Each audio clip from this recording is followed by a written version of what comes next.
नमस्कार दोस्तों, मैं सुरेश आप सभी लोगों का स्वागत करता हूँ मेरे चैनल टेक्सटाइल एडवाइज़र पर।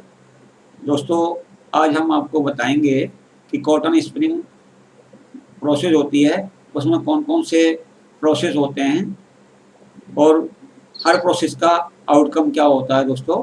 तो इसके पहले कि मैं डिस्कशन शुरू करूँ, मैं आप सभी लोगों से कहूँगा कि यदि आपने अभी तक मेरे चैनल को सब्सक्राइब नहीं किया है, तो कृपया मेरे चैनल को सब्सक्राइब कर लीजिए और साइड में लगा हुआ बेल आइकन का बटन दबा दीजिए, जिससे कि हमारे आने वाले अपकमिंग वीडियोज़ आप तक पहुँचते रहेंगे। तो दोस्तों डिस्कशन शुरू करते हैं। तो जैसे कि मैं आपको बता रहा हूँ और आप स्क्रीन के माध्यम से देख पा रहे हैं कि आज के डिस्कशन का टॉपिक है cotton spinning process chart and various spinning process.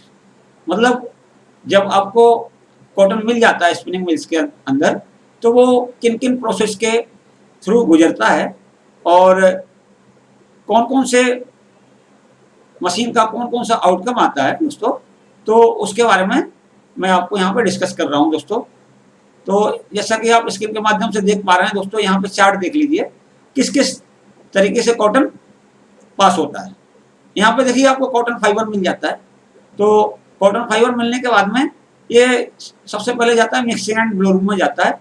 Mixing and blow room से लैप बनता है और ये जो लैप होता है आपका जो कार्डिंग मशीन के ऊपर जाता है, तो कार्डिंग मशीन से आपको स्लाइवर बनता है। दोस्तों यहाँ से दो प्रोसेस चालू होते हैं, तो यहाँ से डिवाइड हो जाता है दो प्रोसेस में कि आपको रिंग स्पिनिंग प्रोसेस के थ्रू यार्न को बनाना है और यदि रिंग स्पिनिंग प्रोसेस के थ्रू नहीं बनाना है, आपको ओपन एंड स्पिनिंग प्रोसेस के थ्रू बनाना है, तो उसके लिए यहाँ से दो भागों में बढ़ जाता है। या तो इधर जाएगा तो ये ड्रॉप फ्रेम पे जाएगा, ये यहाँ से ये हो जाती है आपकी रिंग स्पिनिंग प्रोसेस और यहाँ से अगर इधर जाता है तो ये हो जाती है आपकी ओपन एंड स्पिनिंग प्रोसेस। तो दोस्तों देखिए, यदि sliver direct open and spinning में जाएगा तो ओपन एंड स्पिनिंग से जो आउटकम आएगा या जो प्रोडक्ट बन के तैयार होगा वो डायरेक्ट यार्न बनता है यहाँ पे दोस्तों। तो यहाँ पे देखिए, अगर ये स्लाइवर रिंग स्पिनिंग प्रोसेस के थ्रू प्रोसेस हो रहा है तो सबसे पहले ड्रॉप फ्रेम पे जाएगा, तो ड्रॉप फ्रेम के बाद में यहाँ पे फिर से स्लाइवर बनता है। अब यहाँ पे भी दो चीजें होती हैं दोस्तों, दो प्रोसेस होते हैं कि आपका धागा कॉम्ड बन रहा या सिर्फ कार्डेड बन रहा। अगर आपका धागा कॉम्ड बन रहा है तो पहले ड्रॉप फ्रेम के बाद में ये कॉम्बर पे जाएगा और कॉम्बर के बाद में फिर स्पीड फ्रेम, इसको सिंप्लेक्स भी बोलते हैं, इस पे जाएगा। और दोस्तों जो कॉम्बिंग होती है, इसका जो आउटकम होता है या आउटपुट होता है वो भी स्लाइवर भी होता है। तो ये जो स्लाइवर होता है स्पीड फ्रेम पे जाएगा, स्पीड फ्रेम से रोबिंग बनती है और रोबिंग फाइनली जाती है रिंग फ्रेम पे, रिंग फ्रेम से ये यार्न बन जाता है दोस्तों। और यदि आप कॉम्बिंग नहीं कर रहे हैं धागे की, तो ये धागा जाएगा दोस्तों, तो ये स्लाइवर है वो जाएगा आपका ड्रॉप फ्रेम पर। जब ड्रॉप फ्रेम पे जाएगा और ड्रॉप फ्रेम से क्या होगा, सीधा स्पीड फ्रेम पे चला जाएगा। तो ड्रॉप फ्रेम का आउटपुट मैं पहले भी बता चुका हूँ, स्लाइवर होता है। तो जब ये स्लाइवर स्पीड फ्रेम पे जाएगा उससे रोबिंग आएगी और रोबिंग से फिर ये रिंग फ्रेम पे जाके आपको यहाँ पे यार्न मिल जाएगा। तो दोस्तों अब मैं आपको डिस्कस करता हूँ क्या होता है कि हमें कॉटन मिलता है बेल फॉर्म में। तो जब बेल फॉर्म में मिलता है तो वो जाता है आपका सबसे पहले मिक्सिंग एंड ब्लो रूम में जाता है। सबसे पहले तो बेल ब्रेकर की सहायता से सारी बेलों को खोला जाता है और जो मिक्सिंग और ब्लो रूम होता है उसमें बहुत सारे मशीन्स लगे होते हैं, ओपनर होते हैं, बीटर होते हैं, तो उनकी सहायता से उस कॉटन की सफाई होती है, उसमें से जो ट्रेस होता है वो बाहर निकल जाता है।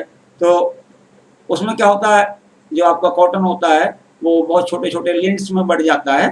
तो उसके बाद में आपका जो कॉटन होता है ऑलमोस्ट क्लीन हो जाता है और उसके बाद में आपको एक कॉटन शीट मिलती है, दैट इज कॉल्ड लैप। तो लैप बन जाता है, वो रोलर पर बाइंड किया जाता है दोस्तों। ये जो लैप होता है दोस्तों, जो आज की मॉडर्न मशीनें होती हैं उसमें लैप की जरूरत भी नहीं पड़ती है। कहीं कहीं पर लैप यूज करते हैं, कहीं कहीं पर लैप यूज भी नहीं करते हैं। तो वहाँ पे क्या होता है कि एक मशीन होती है कॉन्टीफीड, तो कॉन्टीफीड की सहायता से ही जो कॉटन लिंट्स जो आपके छोटे छोटे लेंथ्स में कॉटन बढ़ जाता है, उसकी डायरेक्ट सप्लाई कंटिन्यूअस और कांस्टेंट सप्लाई कार्डिंग मशीन को करी जाती है। तो दोस्तों मिक्सिंग एंड ब्लोरूम के बाद में आपकी जो नेक्स्ट प्रोसेस होती है that is called carding process. तो दोस्तों कार्डिंग बहुत इंपॉर्टेंट प्रोसेस होती है। कार्डिंग प्रोसेस को स्पिनिंग मिल्स में द हार्ट ऑफ स्पिनिंग भी बोला जाता है। तो इसका जो फीड मटेरियल होता है वो या तो लैप होता है या जो ब्लोरूम से जो कॉटन लेंथ्स में जो कॉटन होता है वो क्वांटिफीड की सहायता से फीड किया जाता है। दोस्तों यहाँ पे क्या होता है, फाइबर टू फाइबर सेपरेशन होता है। तो फाइबर टू फाइबर सेपरेशन होता है जो बहुत मतलब एक एक फाइबर अलग अलग हो जाता है। दोस्तों इसमें बहुत सारी इम्प्योरिटीज होती हैं कॉटन में, वो जहाँ पर रह गई होती हैं तो वो सारी निकल जाती हैं। तो और निकलने के बाद में आपको स्लाइवर प्राप्त हो जाता है। दोस्तों तो जो स्लाइवर प्राप्त हो जाता है, अब यहाँ से क्या होता है, ये जो कार्डिंग का स्लाइवर होता है, अब ये आपके ऊपर डिपेंड करता है कि आप क्या बना रहे हो। ओपोनेंट का धागा बनाना चाहते हो ओपोनेंट प्रोसेस की सहायता से या रिंग फ्रेम प्रोसेस की सहायता से बनाना चाहते हो। अगर आप ओपोनेंट की प्रोसेस की सहायता से बनाना चाहते हो तो ये आपका स्लाइवर होता है, ये डायरेक्टली चला जाएगा आपके स्पिनिंग मशीन्स के ऊपर। वो स्पिनिंग मशीन्स होती हैं या तो रोटर स्पिनिंग होती है या एयरजेट स्पिनिंग होती है, तो इन पे ये स्लाइवर चला जाता है और आपको फाइनली धागा प्राप्त हो जाता है। दोस्तों अब यदि आप धागे को बनाना चाह रहे हो रिंग फ्रेम प्रोसेस की सहायता से, तो रिंग फ्रेम के लिए सबसे पहले आपका जो कार्डिंग से स्लाइवर मिल रहा है ये जाएगा आपका ड्रॉ फ्रेम पर। तो ये ड्रॉ फ्रेम मशीन होती है, इसमें क्या होता है कि बहुत सारे स्लाइवर एक साथ फीड करे जाते हैं और फिर उनसे एक स्लाइवर बना दिया जाता है। तो यहाँ पे जो नंबर ऑफ डबलिंग्स होती है वो 6 होती है, कहीं कहीं पे 8 भी होती है। तो उतने ही का उनमें ड्राफ्ट दिया जाता है जिससे कि जितने काउंट का स्लाइवर हमने यहाँ पे फीड किया था उतने लगभग उतने ही काउंट का स्लाइवर हमें प्राप्त हो जाता है। दोस्तों अब आप कहोगे कि हमने ये प्रोसेस क्यों यूज करी जबकि जितने काउंट का हमने फीड किया उतने काउंट का स्लाइवर मिल गया। तो दोस्तों इसका रीजन ये होता है कि जो कार्डिंग से स्लाइवर होता है मिलता है वो अनइवन होता है। तो जब हम 6 स्लाइवर या 8 स्लाइवर एक साथ फीड करते हैं उसके बाद में फिर एक फाइनल स्लाइवर हमें मिलता है, उससे उस स्लाइवर की इवननेस बढ़ जाती है। दोस्तों तो यहाँ से जब ये स्लाइवर मिलता है अब ये जाता है आपका कॉम्बिंग मशीन में। तो दोस्तों ये कॉम्बिंग मशीन पर स्लाइवर जाता है तो सबसे पहले क्या होता है, उसका जो स्लाइवर होते हैं नंबर ऑफ स्लाइवर फीड करे जाते हैं, उससे आपको एक लेफ्ट शीट प्राप्त होती है। वो लेफ्ट शीट प्राप्त होती है, फिर उससे क्या करते हैं हम उसको फिर कॉम्बिंग मशीन में फीड करते हैं। जब कॉम्बिंग मशीन में जब फीड करते हैं उससे तो जो कॉटन के अंदर जो मिनिमम लेंथ के फाइबर होते हैं या शॉर्ट लेंथ के फाइबर होते हैं वो रिमूव हो जाते हैं या एलिमिनेट हो जाते हैं। तो मैक्सिमम फाइबर एलिमिनेट हो जाते हैं शॉर्ट लेंथ वाले।